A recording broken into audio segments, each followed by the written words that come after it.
Accident হবেই মনে হচ্ছে। এগুলো ভোরবেলা টেনশনের ব্যাপার, এগুলো মানুষ না দেখতে পেলে যাবো কিরকম আমি।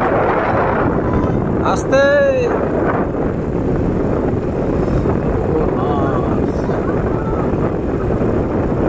আয় আয়,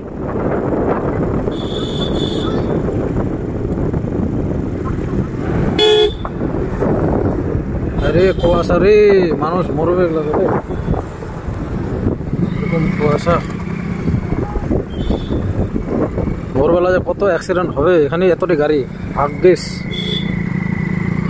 লাইটটা আমাকে ঠিক করতেই হবে, কখন কি হয়ে যাবে বলা মুশকিল। এখনও তো আমি শ্বশুরবাড়িও পৌঁছাইনি, শ্বশুরবাড়ির চক্করে জানটা যাবে আমার।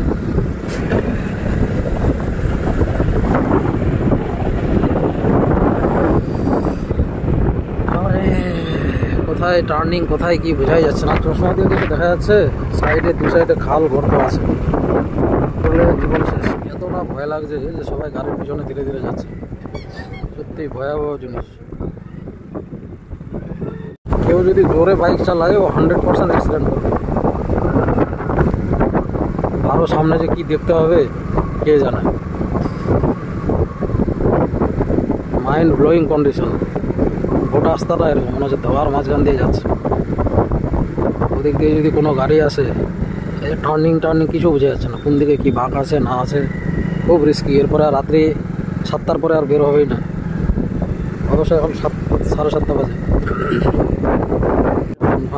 অবস্থা কিছু তো বোঝা যায়, দু সাইডে কোথায় টার্ন করতে হবে, কোথায় করতে আছে, কোন দিকে বাঁ দিক যাবো না ডান দিক।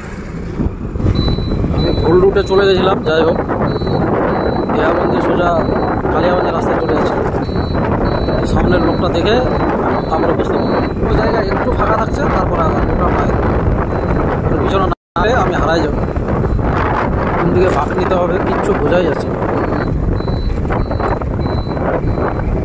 মনে হচ্ছে না যে আমি